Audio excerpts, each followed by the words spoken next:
तो आखिरकार ईरान और अमेरिका के बीच बहुप्रतीक्षित डील पर हस्ताक्षर हो गए हैं। जो हस्ताक्षर स्विट्जरलैंड के जिनेवा में होने वाले थे, वो अचानक फ्रांस के वर्साय और ईरान की राजधानी तेहरान में हो गया। G7 समिट में हिस्सा लेने गए ट्रंप ने मैक्रों की मौजूदगी में 14 पॉइंट के मेमोरेंडम पर साइन किया, तो ईरानी राष्ट्रपति पेजेश्कियान ने तेहरान में बैठकर हस्ताक्षर किए।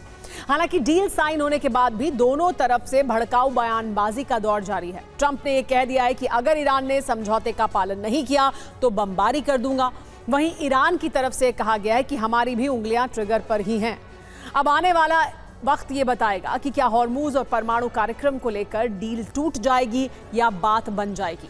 इन सब के बीच धर्म संकट नेतन्याहू के लिए भी खड़ा हो गया है। इस वक्त की बड़ी खबर, डील साइन होने के बाद ट्रंप ने धमकी दी है।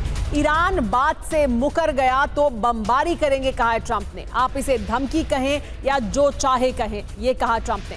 अगर ईरान डील से पीछे हटा तो बमबारी की जाएगी, ये धमकी भी दे दी है। डील पर हस्ताक्षर भी कर दिए हैं। लेकिन डील पर ट्रंप के हस्ताक्षर पर ईरानी सांसद को भरोसा नहीं है। ईरानी सांसद मलिक शरियाती को ट्रंप पर भरोसा नहीं है। ट्रंप के हस्ताक्षर की कोई गारंटी नहीं है, ये कहा है ईरानी सांसद ने। ईरानी सांसद ने पहले कई समझौते टूटने का जिक्र भी किया। ईरानी संसद के स्पीकर कालेबाफ ने भी बड़ा बयान दिया है। हमने दुनिया को दो बड़ी ताकतों को हराया है। कालेबाफ ने यह भी कहा कि हमने अमेरिका और इजराइल की सेना को हराया है। हमने अमेरिका और इजराइल को लक्ष्य हासिल करने नहीं दिया, ये कहा कालेबाफ। 14 पॉइंट में समझौता हुआ है ट्रंप ने, लेकिन क्या सरेंडर किया है, यह बड़ा सवाल। तत्काल युद्ध विराम लागू होगा, पहला बड़ा मुद्दा। सभी मोर्चों पर सैन्य कार्रवाई बंद करेंगे। दूसरी सहमति यह है कि बड़ी बात इसमें दोनों पक्षों के बीच सहमति बनी है। घुटने टेकने से ईरान ने इनकार किया है। संप्रभुता का सम्मान होगा, ये दूसरा बड़ा मुद्दा है। एक दूसरे के आंतरिक मामलों में हस्तक्षेप नहीं करेंगे। बड़ी बात यह है कि अमेरिका की सबसे बड़ी मजबूरी सामने आई है। ईरान में अमेरिकी दखल बंद हो जाएगा, यानी एक दूसरे की संप्रभुता का सम्मान करने का मतलब है कि ईरान में अमेरिका दखल नहीं देगा। 60 दिनों में अंतिम डील होगी। अगले 60 दिन में अंतिम समझौता तय हो जाएगा, यानी उसकी समय सीमा तय की गई है। बड़ी बात यह है कि ट्रंप ने फौरन फाइनल डील नहीं करवाई है। ईरान को नई तैयारी का समय भी इस दौरान मिल जाएगा। एक और बड़ी बात यह कि नौसैनिक नाकाबंदी हटेगी। समुद्र में अमेरिका की नाकाबंदी हट जाएगी, अमेरिका अपनी नाकाबंदी हटा देगा। लेकिन बड़ी बात यह है कि तेल निर्यात पर ईरान को राहत मिल गई है। जहाजों की सुरक्षित आवाजाही अब हॉर्मूज स्ट्रेट से और इस पूरे इलाके से गल्फ ऑफ ओमान से हो पाएगी। हॉर्मूज स्ट्रेट खुल जाएगा, ये अपने आप में बड़ी बात है, क्योंकि 60 दिन तक सुरक्षित और मुफ्त रास्ता देगा ईरान। यानी अगले 60 दिन तब तक, जब तक की फाइनल डील होगी, मुफ्त और सुरक्षित रास्ता सभी जहाजों को प्रदान करेगा ईरान। बड़ी बात यह कि वैश्विक तेल आपूर्ति इससे बहाल होगी और दुनिया में राहत होगी। हॉर्मूज में अमेरिका का हस्तक्षेप नहीं होगा। एक और बड़ी बात यह जिस पर सहमति बनी है कि पुनर्निर्माण के लिए 300 अरब डॉलर ईरान को दिए जाएंगे। अमेरिका और सहयोगी देश ईरान को देंगे ये पुनर्निर्माण का फंड। बड़ी बात इसमें यह है कि ईरान को इससे बहुत बड़ी आर्थिक मदद मिलने वाली है। नुकसान की भरपाई दरअसल ट्रंप करने वाले हैं। प्रतिबंध हटाए जाएंगे, ये और बड़ी राहत है ईरान के लिए। सभी प्रतिबंध हटाने की दिशा में काम करेगा अमेरिका।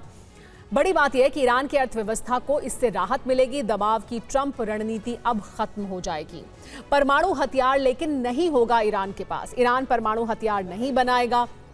बड़ी बात इसमें यह कि एटमी कार्यक्रम पर सिर्फ वादा है, संवर्धन कार्यक्रम पर पूर्ण रोक नहीं है। यानी अपनी जरूरत के लिए, सिविलियन यूज के लिए संवर्धन करेगा, वो बात जो ईरान लगातार कहता रहा है। मौजूदा हालात क्या हैं वो भी समझिए। अंतिम डील तक कोई नया कदम दोनों पक्ष नहीं उठाएंगे। इसमें बड़ी बात यह है कि अमेरिका का दबाव इसकी वजह से कम हुआ है। अंडरग्राउंड तैयार कर सकता है ईरान, यानी अपनी तैयारी जारी रख सकता है अंडरग्राउंड। तेल निर्यात की छूट मिल गई है। ईरानी तेल, बैंकिंग, परिवहन पर उसे छूट मिली है। बड़ी बात यह है कि ईरान को आर्थिक राहत मिल रही है। ट्रंप की रणनीति कमजोर साबित हो रही है, ये साफ तौर पर दिख रहा है। फ्रीज संपत्ति भी जारी कर दी जाएंगी ईरान की। ईरान की एक बड़ी मांग थी। ईरान के फंसे हुए पैसे उसे मुहैया करवाए जाएंगे। इससे ईरान को बड़ी राहत मिलेगी। ईरान को अरबों डॉलर मिलने वाले हैं। आर्थिक मोर्चे पर अमेरिका झुका है, ईरान की शर्तों को माना है। निगरानी तंत्र बनेगा, यानी एक निगरानी तंत्र बनाया जाएगा। मेमोरेंडम ऑफ अंडरस्टैंडिंग लागू करने के लिए संयुक्त तंत्र बनेगा। दोनों तरफ से इसे बनाया जाएगा। बड़ी बात यह है कि सिस्टम लागू करना मुश्किल होगा। बात नहीं बनी तो फायदा उठाएगा ईरान। कई चरण में काम होगा, यानी चरणबद्ध तरीके से काम किया जाएगा। मुफ्त शर्तें लागू होने पर अंतिम डील पर बातचीत होगी। यानी जो शर्तें अभी तय की गई हैं उन पर अगर का बात बनती रही, वो लागू होते रही, तो फिर अंतिम डील पर बातचीत होगी। बड़ी बात यह है कि अभी कई मुद्दों पर स्पष्टता नहीं है जहां बात फंस सकती है। ईरान को फौरी तौर पर लेकिन फायदा होता हुआ साफ तौर पर दिख रहा है। संयुक्त राष्ट्र का प्रस्ताव जो है वो भी एक अहम मुद्दा है। अंतिम डील संयुक्त राष्ट्र सुरक्षा परिषद में बाध्यकारी होगी, ये ईरान ने शर्त रखी है, यानी उसे गारंटी चाहिए। बड़ी बात यह है कि डील को अंतर्राष्ट्रीय मान्यता मिलेगी, गारंटी मिलेगी, और ईरान ये मांग करता रहा है। अकेले अमेरिका नहीं करेगा कोई फैसला, यानी दुनिया की सहमति भी इसमें होगी। तो ट्रंप का लेकिन इसके आधार पर जो रिपोर्ट कार्ड है वो तैयार हो चुका है। क्या है रिपोर्ट कार्ड, यानी उन्होंने क्या टारगेट सेट किया और क्या उन्हें नतीजा मिला, बताते हैं आपको। ईरानी मिसाइल क्षमता खत्म कर देंगे, इसमें फेल हो चुके हैं। परमाणु कार्यक्रम पर रोक लगाएंगे, इसमें पास हुए हैं। संवर्धित यूरेनियम पर कब्जा करेंगे, फेल हो गए हैं इसमें। ईरान में तख्ता पलट करेंगे हर सूरत में, इसमें डोनाल्ड ट्रंप फेल हुए हैं, उनकी रणनीति फेल हुई है। ईरानी प्रॉक्सी को खत्म करेंगे, यहां पर भी डोनाल्ड ट्रंप फेल हुए हैं। ईरान को पैसा नहीं देंगे, कोई आर्थिक मदद नहीं देंगे, यहां पर भी फेल हुए हैं, यानी ये मदद देने का अब वो वादा कर रहे हैं। ट्रंप की सरकार ये दावा कर रही है कि उन्होंने ईरान को बातचीत की मेज पर ला दिया है। लेकिन अब सवाल ये उठ रहा है कि इस बातचीत की कीमत कौन चुकाएगा, क्योंकि जिस समझौते को ट्रंप अपनी बड़ी जीत बता रहे हैं उसी में ईरान के लिए $300 बिलियन यानी करीब 25 लाख करोड़ रुपए के विकास फंड की चर्चा हो रही है। ट्रंप के अपने समर्थक ये पूछ रहे हैं कि अगर आखिर में ईरान को अरबों डॉलर की आर्थिक राहत ही देनी थी तो फिर प्रतिबंध और सैन्य कार्रवाई का मतलब क्या था। एक्सियोस की सनसनीखेज रिपोर्ट के मुताबिक इस डील के पीछे खाड़ी देश कतर का एक बहुत बड़ा दिमाग है। कतर ने एक सीक्रेट प्रपोजल दिया है वेलफेयर एंड डेवलपमेंट फंड, यानी कल्याण और विकास कोष बनाने का। अगर ईरान और अमेरिका के बीच फाइनल न्यूक्लियर डील होती है तो ईरान के पुनर्निर्माण के लिए पूरे $300 बिलियन यानी 300 अरब डॉलर का निवेश फंड तैयार किया जाएगा। ब्लूमबर्ग की रिपोर्ट कहती है कि इस ड्राफ्ट में ईरान को बड़े आर्थिक लालच दिए गए हैं। ईरान को 60 दिनों के भीतर खुलकर अपना तेल बेचने की इजाजत होगी, उसकी जब्त की गई संपत्तियां वापस मिलेंगी और इस $300 बिलियन के फंड में से कुछ रकम तो मद में जारी भी की जा चुकी है।